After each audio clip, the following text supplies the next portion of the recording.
Welcome to Hopscotch-N-Jacks, A podcast where we take our inner child back to school to unpack and unlearn the lessons that shaped us to better ourselves and our futures. I'm Karen. and I'm Justice. Let's go. So today we're going to be talking about religious studies. That's our core curriculum. And we're going to talk about how religion played a part in our lives growing up, our upbringing and development, and how it impacts us today. But first, morning announcements. So let's just get into it. This administration is reintroducing religion in schools, with states like Oklahoma and Texas adding Bibles and teachings to the curriculum. While some might appreciate the push for moral guidance and community values, others still worry that it blurs the separation between church and state. And this may bring along risks to marginalizing diverse viewpoints and may alienate students of other faiths. So with all that said, what do you think about that? I think that that's terrible. We have a division between church and state for a reason.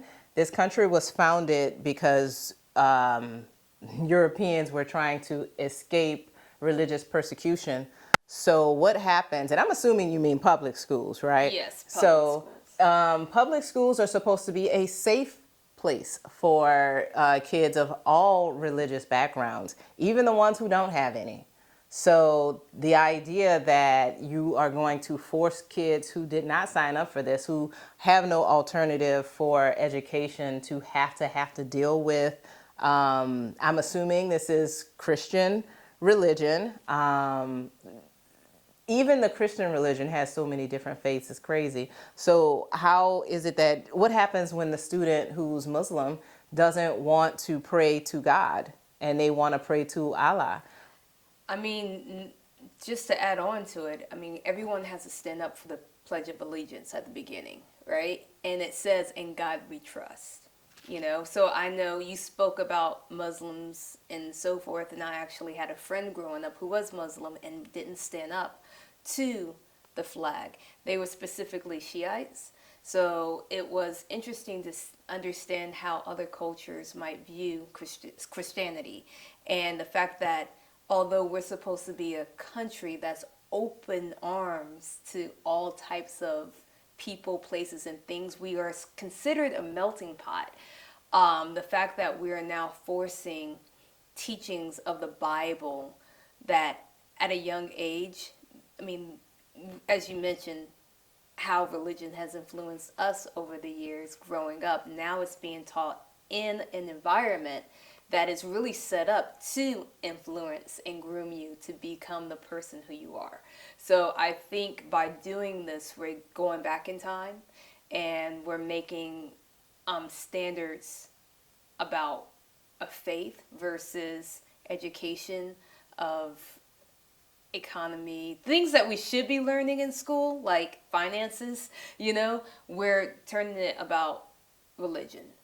And so, and we're making that a point. I mean, you might not even get funding from the federal government if you're not introducing biblical studies into your curriculums. Is that a thing? Are they saying that? That is a thing. Like, you could get, but think about it. If you bring up your sexuality or anything like that in school, you can get funding taken away. If you're using pronouns, you can get funding taken away. If you are speaking about African American studies, you can get funding taken away. And if you're not teaching what the government is telling you to teach, you get funding taken away. So are we going back in time, like you mentioned, the reason why we broke off? Well, I wouldn't say we, because my people came from Africa. But the reason why our founding fathers or whoever helped build this country in the sense of the Constitution, they were escaping Britain in all of their laws. So, I don't know. I just find this a little controversial. It is very controversial, and we should be standing up and fighting against that, because we should not be throwing away the history that this country has for someone or any number of groups who might want to have religious studies in school. My issue with it is if you're going to have it, it should actually be a class where you're learning about other things as opposed to just that thing. If I send my kid to a public school, I'm expecting them to learn knowledge that is going to help them further, their lives. I'm not expecting them to come back and say, I believe in Jesus now if I am Jewish. Like, that's not okay. You shouldn't be teaching. If you're going to tell any school that they can't use pronouns and they can't respect the kids' gender identity or anything else, you absolutely shouldn't be turning around and saying, oh no, but here's this Bible where we're going to teach you something and you're supposed to take this and learn this and whatever. Like, it's just not okay. It's just not okay. Yeah, it's trash. It's Utter, trash. utter trash. And with that, how is it going to influence entertainment? I'm a little curious about that. But not just that, if you're forcing that type of teaching at a very young age, how is that going to develop the imagination of the child and how it can develop in telling stories in the future, like for entertainment, for learning lessons? I don't know. I'm just thinking out loud here. Well, I mean, we live in a country where our money says, in God we trust. So we're going to have to figure that out. But moving on to some entertainment news. I have a story about Laverne Cox, who stars in a new comedy series called Clean Slate. And she's a trans woman who has left home as a teenager and returns to her roots in Alabama as a 40-year-old mess. After the initial shock of her new to him identity, her father, who's played by George Wallace, is not only immediately on board with his child's transformation, he's an accomplice to her shenanigans. So along with her dad, the Deaconess Board, and her closeted choir director best friend, Des takes on the pastor, who is seemingly her only resistance to acceptance in this small town community.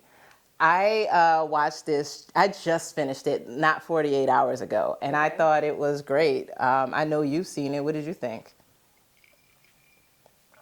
Well, I thought it was an interesting, acceptable presentation of what it could be when you come home and you come out to your family, or you make such a life-changing decision for yourself.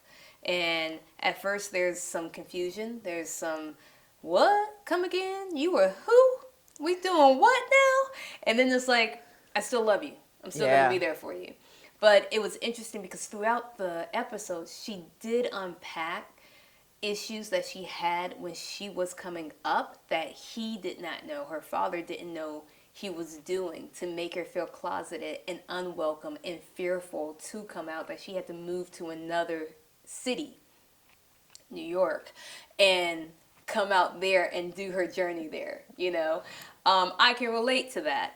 But the fact that it is in the deep South in Alabama, I don't know if it would have been as welcoming as the TV show has, but it is a good feeling to finally see something on television where you have a whole team behind you when you come back home. And that's the most important thing that you need, is that support from your family and your close friends. And to help their closeted friend finally come out, and the mother's just like, and that's part of the thing about growing up in the church and having that church influence on you. Yeah. You're scared to be who you are.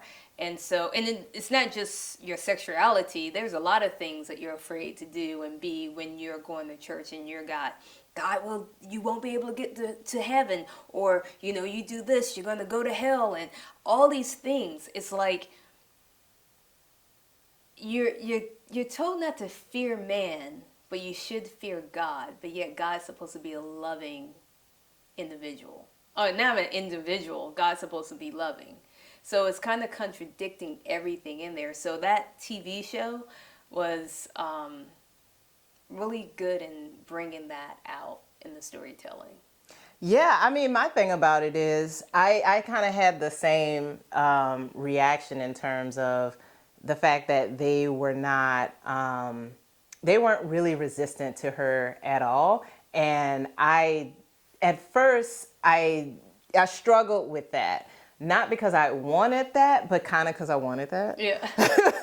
I am a drama head. I love drama. I want to see, the arc of them first not, coming together, and then them figuring out their issues. I want to see those conversations happening. And it happened. I think one thing, it's a half-hour show, so it's not going to be, a whole lot of that. And it's a comedy, so it's not going to be a whole lot of that. But I still wanted to see just a touch more of, conversation around the fact that he was not there for her, the fact that he had homophobic language, the fact that I wanted to see more conversation about the mom, and like Des says, where was the mom? She passed away right before Des left. That's right.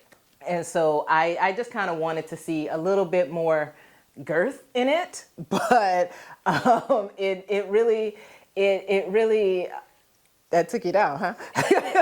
Yeah, my mind went someplace else. It's like, I've heard that before, but anyway. Any hoodle.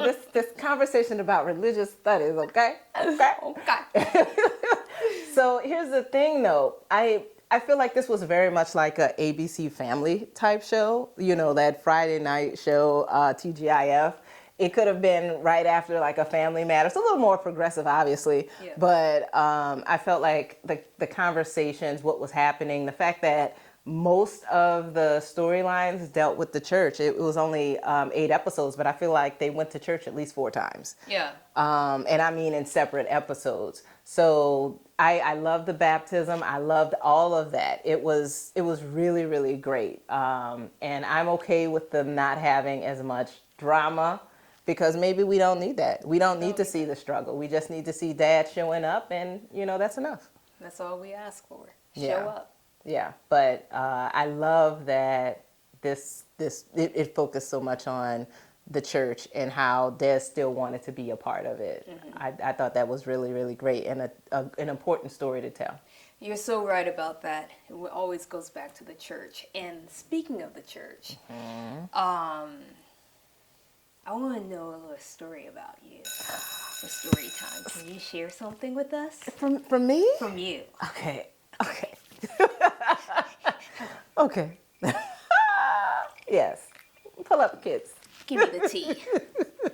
Okay. So I remember when I was 8 years old, and I walked up to get communion at church, and I did the sign of the cross. And my grandmother, who's the head deaconess, and she was serving at the time, she slapped my hand from doing that. And I was like, what are you doing? Like, this is not like I'm double dipping in communal ketchup. Like, what are you talking about? She was like, we don't do that. But it was with her look, right? Mm-hmm. So, she was serving the Lord and whatnot. So she couldn't, actually reprimand me or whatever. But but afterwards, she told me that, we don't do that. And that's when I realized that Baptists and Catholics are very different, that we look or serve God differently, right? But I had gone to so many different schools that were Catholic. I went to Catholic schools for 9 out of my 16 years of school. And so I had been using the rosary and doing Hail Mary and all of this kind of stuff, and had no clue that it was different. And either way it goes, when it got time for me to go to high school, I said, I don't want to go to the all-girls Catholic school that I was going to be going to. I didn't want to do that because my sister had gone there years before, and she told a story about 2 girls getting caught in the bathroom kissing. And I was like, I'm not going there. I'm not interested in being gay. And that's just a training ground for the gays. I can't go to that all-girl Catholic school. That's not okay. But the moral of this story is, if you gay, you gay. And it doesn't matter what school you go to or whether or not you grew up in the church or whether or not you were taught all of the things that people want to teach you so that you're not gay. So, that's my story. What do you think, friend? Well, I used to kiss behind the pews. It wasn't a girl, but I was young and a kid and all that stuff, and it was kind of interesting. But it wasn't going to a Catholic school. I chose not to go to a particular college because it was an all-girl college school. And when I Spelman? went there, and when I went there to visit the campus, there was this trumpet player because I played saxophone and jazz, and You want to put your horns together. No, she kind of was like, "Damn, you're fine," and the way she said it and looked at me, I was like, "Oh, like I don't feel comfortable." It wasn't her that didn't make me feel comfortable. It was myself not really acknowledging my sexuality at that time. And so, like you said, I felt like if I went to Spelman, I would have probably experienced my sexuality a little bit sooner than later. I wish I'd done it at 15, honestly. Could have saved me 10 years. Anyway, go ahead. Anyway, yeah, but that's it. I mean, I think I liked it. Good job, friend. Okay. I thank you, friend. Appreciate you. So, I mean, my thing about it is religion plays a very big part in the Black community. And I don't know if it matters where you grew up, but both of us grew up in the South. Mm-hmm. So you went to, you did not go to Catholic schools, but did you go to church? You did go to church though, right? I did go to church. I went to a Baptist church. Was it Southern Baptist? I went to Southern Baptist. It was Southern Baptist. Mm-hmm. My family on my mom's side, they pretty much ran the church in Cartersville, Georgia. And so Reverend was that your people? That's my people. Okay. And then his wife was my mom's aunt. So my grandmother's sister, and she helped raise me as a kid. And so, yeah, I was ingrained at an early age going to church and everything like that. So it was pretty interesting. Yeah, I was very involved in the church. Like I said, my grandmother was the head deaconess. My mom was the secretary. No pastors in the family, except my dad kind of calls himself a pastor. But I think he was mainly just a deacon. I have no idea whether or not this man still goes to church or not. And call himself a pastor? Yeah, I mean, my thing about it is this was when I was a kid, and I never heard of him doing a sermon or anything. He was in my life, but not really in my life. So It's not like I could ask him questions and stuff I could ask him questions, but it would have been, there's no way at 8 years old I'd have been like, are you a pastor of a church? But he called himself Reverend or whatever. So it's like, I don't know what that means. That man be lying. But anyway, the point is my family was all very much into church. Mm-hmm. And we went every Sunday. I did not really have a choice about going to church. When I was 18, I was like, I'm not going. And it wasn't like I don't believe in God anymore. It was just, I don't want to go to church. I was out that last night and this isn't very inconvenient to my life. You're supposed to go to church to redeem yourself from the sins that you did the night before.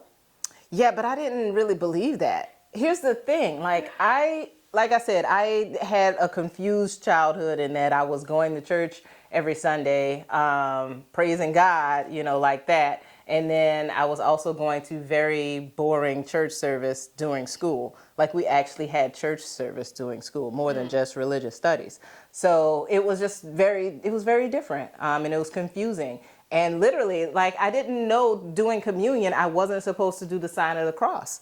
But you were going to a religious school. Yes. And therefore, that's why you were having church in school or having sermons or exactly. Whatever. Okay. You don't go to a Catholic school and be like, we're not Catholic, so we're not going to do that kind of stuff. No, we just went and did that. And I guess that's where the division between church and state, and that's where the separation between church and state, if it's a choice, if there's a religious school and you send your kid there, you do what you want to do. But You do what going they back, do. yeah, but going to a public school where all supposed to go is to teach Christianity there at the level that they want to do it. I think that kind of oversteps. It So, definitely you oversteps, know, in my opinion. yeah. But that's like I said, that's kind of what you would expect, right? You went to public schools, right? Yeah, I went to public school, so I didn't experience having a church sermon in school. But over the summertime, I would stay with Annie Rose, and I would have to go to Sunday school. So, I mean, it was just teaching the Bible, and it was on a Sunday, so it didn't affect my Monday through Friday. I had know what I it mean? 7 days. I had it 6 days a week. Actually, when I think about it, yeah, I guess Monday through Friday. It was summer school, so yeah, I would spend Sundays at the church all day, and then whatever Annie Rose would be doing during the week. I mean, she was taking care of me. I was a kid, so I would go with her. So yeah, I was in the church almost all the time. Those are some good, funny memories. I like to dance, and she'd be like being on the organ playing and everything, and she would like. And I'll start dancing. You can't dance like that in this church. And I was How were you dancing? Michael Jackson, doing all that fun stuff. You weren't allowed to do that. You got to be proper. You got to be a little lady. You got to do all that. And so, yeah, he just sparked that up. But no, I did not go to a religious school. I went to a public school. And although my family went to church, we weren't like really practicing it as if we had to follow the scriptures 24/7 like some kids have to do. Oh, So, yeah. interesting. Now, see, that's very different. I grew up in a religious / secular high school. I mean, not high school, home. I grew up listening to Anita Baker, Michael Jackson, Ditto. We did New Orleans Bounce. We did all of that stuff in the house. I was never restricted from what I was exposed to. We just went to church. You did the New Orleans bounce, and I did the Bankhead bounce. We did the Bankhead Bounce too. Well, I don't know what the New Orleans bounce is then. What is that? Show it. Up. No, Dance. we will not be doing that. Anyway, the point is, my whole family was very much involved in church. I was in the choir. I participated in the programs. I did all of the things. But on Monday through Friday, there was nothing there. Obviously we prayed over food or whatever, but that was it. That takes us to now, right? What happened between then and now? With me or with you? I can start with me. No, I'm just joking. I'll go first. Sure. You've been going first. Go for it. I'll go first. No, I'm joking. You can go first. Okay, sounds good. So fast forward to my rebellion as an 18-year-old. It took a long time. My mom was insistent that I go to church. And it probably took until I was about 19 before she stopped, making me go. Because I was so resistant. It was such a world war every time, every Sunday, because I didn't want to go. But when I moved out here, 4 years later, I moved out here and I didn't know anybody. I didn't have any friends. I didn't have anything to do. So I actually sought out church for community. I really needed community. And where else can you find Black people who are, generally good people, but in the church? At least so I thought. It doesn't really, I don't have any scandal to share with you, but the point is, one of the great things about church is community. So that's where I sought that out. Now, I don't really go to church. That's not really a thing that I do. Every once in a while, I might. There is a church that I enjoy here that I might slide in the back row to see something, but it's very rare. And I haven't done it since before COVID. So, but I enjoy church. I no longer consider myself like a believer. I have a lot of issues with things that even as a child, as a 12-year-old, I was just like, well, this doesn't seem to make sense. You're telling us that we can't eat shrimp, but we eat shrimp all the time. We love some crawfish. A crawfish ball, absolutely. I mean, I grew up in New Orleans. These are things that we did. We were eating crustaceans like a mug. So, so yeah, I found a lot of things that were incongruent with not only within the Bible and how we live our lives today, but just found a lot of problems with religious people and the fact that religious people are hypocrites. I'm sorry. A lot of them are. And yeah, we might get a little deep in this, but I'm going to leave it there and let Justice speak on her experience. I mean, my experience is a little similar. Like, after coming out here to California, I was in a community of dancers, but also when you're in this industry, you need to find a community of faith as well. So I did jump around from different churches to see which one fit me.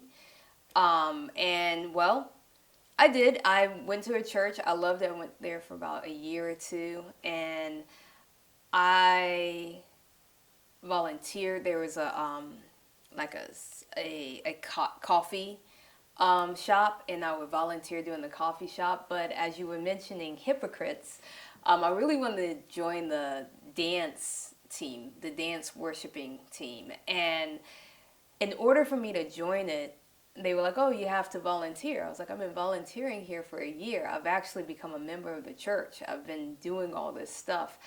And it was as if they didn't acknowledge that. And other people had joined the church after me. And then they wanted to join the dance team and everything. This was liturgical dance? Yeah, you were dance doing the church and stuff like that. But you were doing hip hop. It was like a hip hop type church dance. But this interesting thing about this is that they knew I was a professional dancer. They knew who I danced with and all of that stuff. So what they made me do was, okay, if you want to be a part of it, you got to volunteer. I was already volunteering. I was doing the same thing that other people were doing. And I was doing it longer than them. Right. And the next thing I know is like, you have to clean the bathrooms. Now, I don't recall volunteering at a church and being made to clean bathrooms. And so I looked at them and I was like, wait, why do I need to clean the bathroom? I was like, you know, I volunteered at the shop. I thought I was going to be passing out whatever the sermon's about, you know, how you pass those out at the beginning, or doing things around the church, the welcoming team, guiding people to if they're in the parking lot, guiding, you know, I thought I'd be doing some things like that. But they were like, clean the bathroom. And I didn't like that. I thought that it wasn't that I thought it was beneath me, but it was beneath me. I'm not going to clean a toilet at a church where you have janitors that come that you pay that's the weird thing. That's crazy. Yeah, so that threw me off. I never joined the dance team, and those people wound up moving and starting their own church outside of this church. But it made me feel like this. Small. The fact that they were so opening to other people and was like, yeah, I want you up in the front with me, or I want you to help me here. Oh, Justice, you clean the bathrooms. So it kind of put me in a position where it was like, I'm just going to come to church for the word. I'm not going to try to be part of this community because I don't know who's really there to be there for me, and those people who are just putting on the front and they really want me to stay in the back. Right. And so you deal with that with churches all the time. It's kind of like going to school. Yeah. You know, you get your little cliques, and you know, you got them gossiping about people. I mean, and you know, this was a multicultural church. It wasn't strictly black or anything. I even went to Agape, you know, and that was fun. I enjoyed that, but it was way too far for me to drive. I'm like, you know, California traffic. It was like, I'm good on that one. But I love the fact that I can go on YouTube and find the word if I need to find it. Just type something in and something comes up. It doesn't matter what church I decide to listen in on, you know.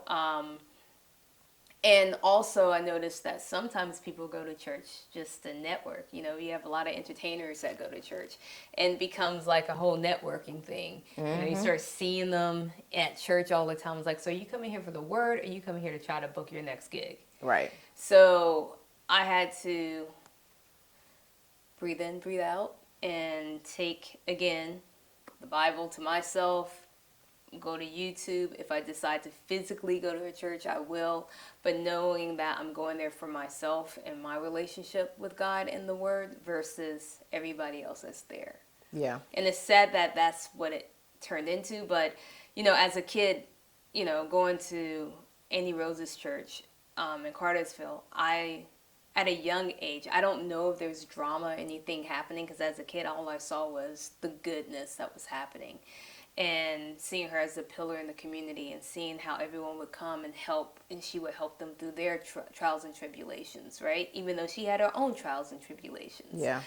And so when I go to churches, I think about that. And if I'm not feeling the sincerity that I felt when I was with her, then I'm just coming for the word. But I'm not going to start saying that this is the church I go to. Right. I would never forget, as a kid, this one church was telling families to take an extra mortgage out of their house so that they can build homeless shelters for the homeless. And he's walking around, do this. It's like, if you ain't got the money to take an extra mortgage out, do it 2 mortgages. You can, and you know what was on his wrist? A Rolex? A Rolex.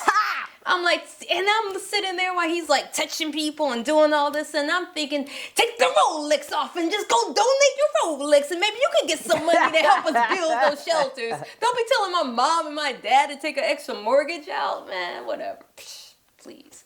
And that's another thing. Are the pastors there to be a pastor? Are they there just to get you to take, and then take that money? And I believe a pastor, just like a teacher, should be getting paid well, because what they're doing is elevating the human spirit. Right. That's what I feel. But it's when it is deceptive and deceitful, and you're doing things, you're smiling in one hand, and then on the other hand, you're having affairs and stealing money from everybody, and while they're putting in their dollar bills, you're taking some. That's another thing I have a problem with the church with. But yeah, came out to California, and like I said, if I'm good, I'm good. You're good, you're good. Love is love. Let's go. In God we trust. Yeah, I mean, I experienced a lot of that too. Not really in my church, because my church was very small. It was small to begin with, and then there was like this scandal with the pastor. And now that I'm an adult, I'm not going to tell their story because it's a story. Mm-hmm. But it turns out that he had like dementia, Alzheimer's or something like that. So he flipped out during a service. Mm. And so my church that might have had 100 people, 100 members, went to like 50 members, and it was mostly my family. So it was not a big church. There was very few scandals, and I was a child for the most part. So No one was really talking to me about stuff. I was just, getting pinched when I was, falling asleep and shit like that. I did too. That happened. There was abuse in church, but that was the biggest thing. But I gotta say, there was a sermon when I was about 12 that was very, very popular, and they used to put sermons on CDs, and you could get them after church. And so there was one that talked about the plug and the outlet, and how two outlets could not work together. And I just want to say that they just don't know what scissoring is. So you can make 2 outlets work together, is all I'm saying. And sometimes you could just get a plug that's, from a store, and you could make that work, is all I'm saying. It was a very, it was a pivotal moment in my childhood, even though I was very, very much like, I am not gay. despite rumors in school, I was not gay. You had rumors in school about We're you not being gay? talking about it right now. Wait, you had what? We are not talking about that right now.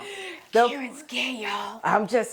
Now, I wish, man, these kids growing up today, you have I know that not everybody has the ability to be as, free with their sexuality at a young age as, we might think, because it's freer than what we experience. Yeah. But absolutely. But the point is that sermon, and I wasn't even a member of that church, but I was there for the sermon, and it was something that was repeated over and over and over because, there were DVDs and CDs of this thing. It was not DVDs, it was actually CDs because I was 12 and I'm old.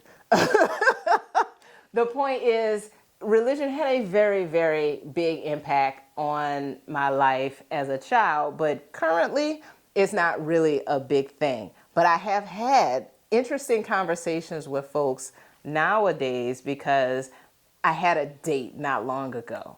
And this was with a woman who got very, very excited when I said something about church. I can't remember exactly what it was, but I said something about going to church. And she was like, "What? Church? You go to church?" Like this was something I was checking off a box for her.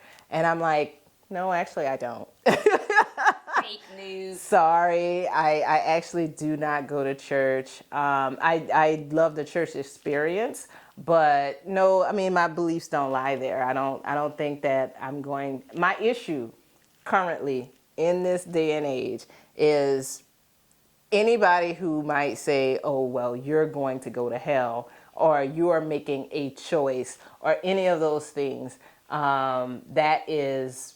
No, it's a no-go for me. Justice, how is dating now for you? Do you think that your Christianity plays a part in dating now? No, I don't focus on a person's religion when it comes to dating because I appreciate all religions. And I think all religions have something good to share, and they all got something bad to share. It's just as complex as a human being. Can you speak more on that? No, I just want to keep going. Okay. Okay. It's like, what would I speak on? It's like you got good religion, and then you got some bad things with religion. Everybody's using religion to justify the evil that they do in this world. So I don't really look at religion as, oh, I need this person to be a Christian, or I need this person to be a practicing Jew, or any of that. Because nobody lives up to the standards that you're supposed to live up to when you're practicing that. So you're putting yourself in the box if you're like, I'm a Christian. And I'm like, okay, and then we start dating, and then you start doing some unchristian things. And then I'm looking at you as like, I thought you were a Christian. So this is my issue. Yeah, so I don't care what your religion is, just as long as you're being good to others and others are being good to you, you're good. My thing about that, because I want to say something like, I was dating men well into my adulthood, and my thing about that is like, a lot of men want to say they are Christian, and therefore the woman that they're with needs to be a certain type of woman. And I don't really fit that bill because I am very gay. But, and by that, it's mostly a joke. But I am someone who is a partner in a relationship. If you have a problem with having a partner in a relationship, then it's not going to work with me. It's one of the reasons why I stopped dating guys, because I don't want that. I'm very much not interested in the structure that religion teaches you, the Christian religion, and most religions actually teach you, where God is the head, then it's the husband, and then it's the wife. Absolutely not. I'm sorry. I am an equal partner in this. And if you bring out the Bible in order to win an argument with me, I'm immediately calling foul on the play, flag on the play. You just provided me with a weapon to knock you upside your head with. Exactly, because I'm going to point out the fact that you were trying to get the draws from day one. And we didn't have rings on our fingers. So let's speak on that. Let's go. I mean, so it's for me. It's when I say that it goes deep for me. I am very much someone who is. Jesus is the homie. Let me tell you. But I absolutely am not going to follow this book, and therefore I can't call myself a Christian because I don't follow the book. But a lot of people are just like they don't see it that way, and that is incongruent with me in a way that I don't know how well that's going to work if you think that you can use the Bible as a weapon with me. Not gonna happen. You Not know, gonna I find happen. it interesting on these dating apps. They put what religion they are, and even it's like number one is something that you can mark as a I'm Christian. You know, I've noticed in California, a lot of people who are from the East Coast, they're the ones that put devout Christian or I'm a strong believer in faith and all of that. East And Coast folks. East Coast folks. And I'm like, this is interesting. But it's it doesn't turn me off, but I always wonder, it's like, what does that mean? When you say you're a devout Christian, it's like, okay, you follow the Bible and everything, but how, I ask the question, how does that work with your sexuality? Because, like I said, it was hard for me to accept my sexuality with it, but I don't walk around saying, I'm a Christian, I'm a believer in faith. That's what I am. And I, when I hear the word Christian, the way it's interpreted, the way I interpret it, is based on my upbringing as a kid and what Christianity and how Christianity has always been used to hold to marginalize people as well as to lean on when you're trying to do, I would say, evil or some type of cleansing. So when I see it, it doesn't really be like, I'm not like, oh my God, this is a Christian person. This is going to be a great relationship. I'm like, how does this work? You know what's very interesting? When I was growing up and, dating, actually this is after growing up, this is dating as an adult. I was on dating apps before they were dating apps. I was on the websites. Match.com? Yeah, exactly. And that was the first time I saw spiritual, not religious. And I literally was just kind of like, oh, I don't know about this because I grew up Christian and I still considered myself a Christian. And mostly because, I still believe in all the things that Jesus taught. And that's why Jesus is the homie. The rest of the stuff, the Bible was, written by man. Facts. Here are the things. It was written by man, and it is patriarchy. It is essentially patriarchy written all over that page, and I'm just not interested in that. But the point is, I had a thought going into dating that if you did not have faith, if you were not a Christian, then we would never be a couple that could work because I believe in God and you don't. And if you don't believe in God, then then I don't know how you have any kind of good in you, essentially. Like, I can understand you being Muslim because you still have a God who's teaching you, or you're aspiring to be a good person. And if you don't have that background, then you're not aspiring. What is the playbook that you go by if you're not going by the good book? Essentially. And I realized, talking to people, getting to know people, understanding different types of faith, and also understanding the issues with the Christian faith. Like, I grew up in Catholic schools, had no clue that the Crusades was a thing. No clue. That's not something that they talked about in school. And this was Catholic folks going around telling people that you had to colonizing and, pushing their faith on folks. And those are things that I had to reconcile. But at this point, I recognize that it's not faith that makes you a good person. And even though I've, talked about the hypocrisy in the church, it is just not that simple. you have to judge people as they are. And I think that as long as you have a respect for other people's faith, any relationship can work. I think Muslim and Christian folks can be together.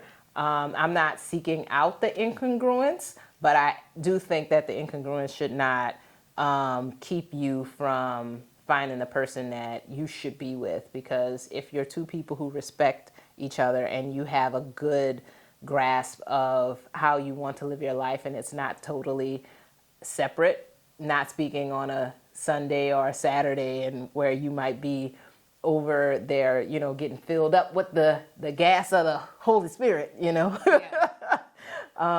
if your gas station is over there and my gas station is over here, I think we can still make it work. But to me, it's not that big of a deal at this point. It's only if you're raising children that it might be an issue. If one mommy is saying, well, we believe in Jesus, and the other mommy is saying, well, I don't believe Jesus exists. I don't know. Then that's a problem. I don't know Maybe. about that. No? I had a friend who the mother was Christian and the father was Jewish, or it could be the other way around. Oh, it was a heterosexual couple? Yeah. I'm joking. It doesn't matter. And I did ask, like, how is it as a child growing up and celebrate? I mean, they get to celebrate 2 holidays. They were like, oh, Christmas and Hanukkah, and they collect. So, and the parents were married for a long time. Like, I mean, did they divorce? 18. No, they're still married. Oh. Actually, I don't know what they're doing these days. But I know throughout my high school, they were still married. Yeah. And so that's at least 17, 18 years of marriage that they did. So I think it's about the love and respect for each other and raising your kids and acknowledging that, yes, your mother might be Christian and I might be Jewish, and here's the teachings of both. Yes. And that is allowing your kid to grow and learn about different cultures and different religions and how that can impact and influence your home. So I thought it was a great idea I thought it was an interesting scenario where there was no judgment. Yeah. There was accept this is life. Yeah. But then here I am in college, and this young couple, heterosexual. Again, don't worry about it. Don't be a hater. Especially when you used to be bisexual. All right, let's just talk about that one. But we'll let that slide. That's a different episode. So basically, there was this guy. I was in the band in college, and there was a guy who was in my section, and he was dating a girl who was playing the flute. She was Jewish. He was Christian, and you can just see the young love when they were around each other. I mean, it was radiant, and it was almost sickening to witness because it's like you're getting lovesick. It was like, oh wow, they really do have strong feelings for each other. But his family was like, she's Jewish. If she wants to be a part of this family, she has to become Christian. And so... How does the family get to weigh in on that? Because he was heavily involved with the religion. And I think in the church? Or just... No, his family was involved with the church, and his family was also heavy with their religion. So it doesn't matter if you're involved with the church 100%. If your family's saying, this is our religion, this is where we're moving. This is who we are. This is who we are, then therefore... he was moving in that direction, and that's what he believed in. So at the end of the day, he fought his family, and now her family didn't care, right? Jewish folks usually are a little bit more accepting in that. I think a few other religions are too. But at the end of the day with this one, he did wind up breaking up with her. And you want to talk about heartbreak, like, she didn't come to band rehearsal one time, and then when she was there, you can see she had been crying. Her eyes are bloodshot red. he's over there trying to play his instrument, and I looked at him, he had tears coming down his face. And we went for a walk, and I said, well, I was like, what's going on? He's like, I had to break up with her. I was like, I thought you were going to work it out. He's like, well, after going to church, because he did Bible studies, like you just don't go to church on Sundays. He did it throughout the week. He would do Bible studies, sermons, all that. And he talked to his pastor. He talked to his community. Mm-hmm. And at the end of the day, he was like, I have to be with someone that's a part of my community. And I was like, I just don't think that's right. And then he spun it on me. He goes, well, you're a dancer, right? I go, yeah. He goes, and you take dance classes. I go, yeah. He goes, and you go to different dance classes. I'm like, yeah. He goes, so in order for you to become a better dancer, you surround yourself with other dancers. I'm like, yes. He was like, well, that's how it is for me. He's like, I want to become a better Christian, so I have to surround myself with Christians in that community. And if I'm going to be moving in this direction, I want my partner to be able to move with me so that we're on the same page. Right. And mind you, he was younger than me. He was a freshman, and I think I was a sophomore or junior at the time. It's not a big difference. And I was like, he's like, I love her, and he's like, if something happens in the future, something will happen in the future, but this is where I'm at now, and I have to be responsible with her feelings and my feelings.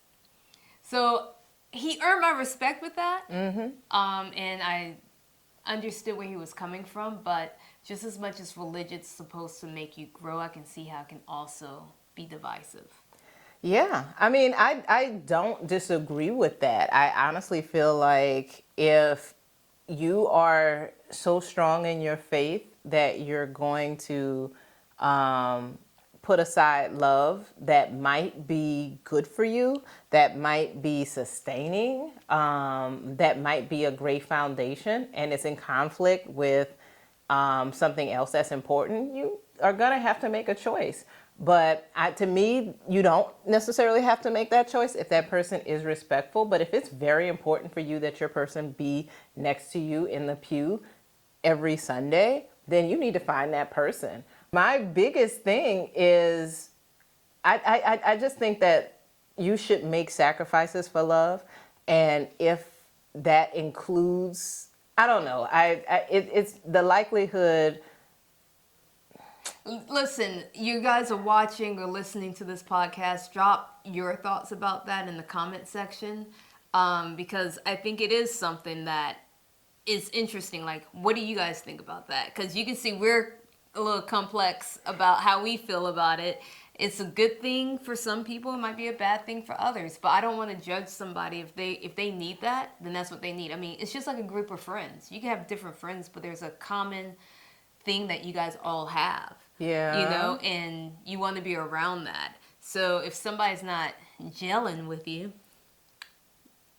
that's my age range right there. Gelling, the little shoe things, you be gelling. Okay, never mind. No. If someone's not like relating to you in the level that you need them to relate to at the time that you're trying to grow in a certain religious direction or career direction or family direction or spiritual direction or whatever direction, then you will want to be around people who are similar. But when it comes to a dating app and me wanting to go out with somebody, for me personally, I don't care what religion you are. Some people might, but for me, I don't care. And I think, friend, you don't care either. As long as it's not Satanist, then I'm good. If you're not worshiping, the devil, we should be okay. Yeah, yeah. And you should, my thing is, as long as there's respect, you can pretty much work through a lot of stuff. And if a part of your 80% that you need in a relationship is that person share the same faith as you, then cool. Just don't date people who are outside of that faith, because you shouldn't be hurting people out here. In them streets. But That's good. Do we feel good about this, friend? I think we do feel Okay. good about this, friend. Sounds good. Don't be out there hurting people. Try not to worship the devil. And go to church if you go to church. And don't go to church if you don't go to church. You know what we're going to do? We're going to go after school. After school. Yeehaw! What we gonna do? And we're going to talk about the time capsule. Okay. We're going to pull something else out from the time capsule. I'm going to go first. I'm going to pull out a rosary. The rosary that we put in the time capsule in pretty much every grade where we did that. And that was at least like, I think we did it in the 2nd grade and the 5th grade. Maybe like the 6th grade too. Can't remember. Point is, I know I did it at least 3 times. And rosaries were there. I don't use them now because I am not Catholic and never was. But we're going to pull out a rosary this year. What about you, friend? Oh man, I'm pulling out the organ. It's made by Yamaha. Nice That big old thing was in the time capsule? That's right. All right. Know, it's full like a little George Jetson thing where you just push a button, it And shrinks, and then you bring it on, boop, it pops open. Hilarious. That's right. That's Another old reference. Yes. And This is the time capsule, so. anyway, whatever. The reason why I'm pulling out the organ Yes. is because it takes me back to my childhood, where I learned. It takes me back to my childhood where I did have some happiness with religion, Yeah. and that's being with Annie Rose and her family, and you know, she played the organ and the piano in church, and she led the choir. And so going to those rehearsals and hearing her on the keys and just going off and just singing and humming and then say that's not the right note, like it was amazing. And I've never, you know, you watch entertainers, but having that presence in front of you, it made me feel a little I was doing Were you speaking in tongues? I was speaking in tongues. I was up there doing the little joy dance, you know, the spiritual dance, the ghost dance, whatever they called it. When you get up and you're like, dun, dun, dun, you know, all that stuff. Yeah. Okay. Yeah. Well, Hallelujah. Shout and hallelujah. praise. You know, long story short, when I wanted to learn how to play piano, I'm not that good, guys. I stuck to the saxophone. But anyway, I learned how to play the C scale. She taught me how to play the C scale on that organ. And after she died, it was given to me. And so yeah, the organ is where it's at. It brings me back to happier days, watching someone who loved her faith so much that she changed her life and tried to live by that book, and then, like I said, seeing that she was a pillar in the community, and maybe that was my connection with it. Maybe that was my connection with maybe that was my connection to religion. Yeah. It was my connection to her. So That's dope. yeah. My favorite part of church was always the music. Like, I still listen to music. I have a playlist full of gospel songs, and I jam out anytime I feel down. What's your favorite gospel song? I don't know if I have a favorite, but the 2 that popped into my head immediately was Yolanda Adams' Someone Watching Over You. I think that's the title of it. And Smokey Norfolk's I Understand. Those are some beautiful songs. I couldn't go on. CeCe Winans' Alabaster Box. Oh my goodness. I guess I'll be listening to a playlist going home and maybe tomorrow. And I have it's not called Christian. I have a gospel playlist for working out. So I might have to get that one in this week too. But yeah, I mean, the best thing about Christianity, if not Christ, himself The best would thing have about to be the music. gospel music. Because Christianity is one thing, but once our people got involved with it and started singing the hymns and everything, there's a difference in the churches. You go to a black church, you feel that spirit, Oh yeah. you know? And everyone's trying to imitate that. You got R&B that's trying to imitate. Everybody tries to imitate it. Yeah. I mean, the And thing is, this- it goes back to the roots of Africa, the motherland. Yeah. So I ain't trying to say something, but I'm saying something. Indeed, indeed. So yeah, I'll say it. I'll say it. I don't know what we're trying to say, but I'll say it if you told me what. It's fine. The music's good because it's soulful.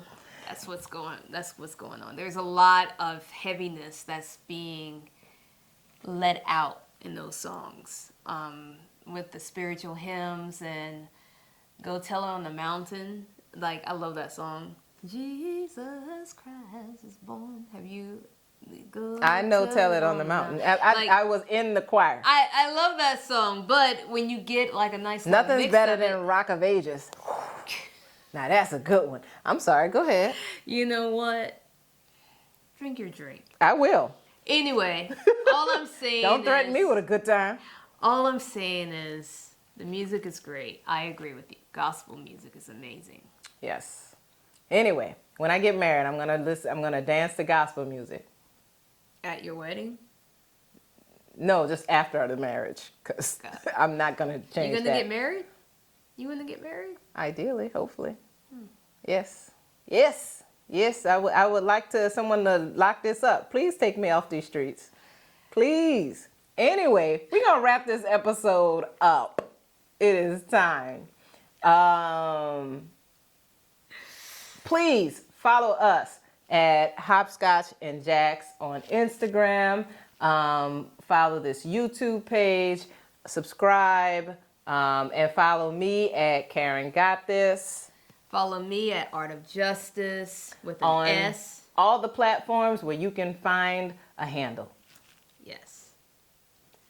Peace. Boom. That's a wrap, bitches!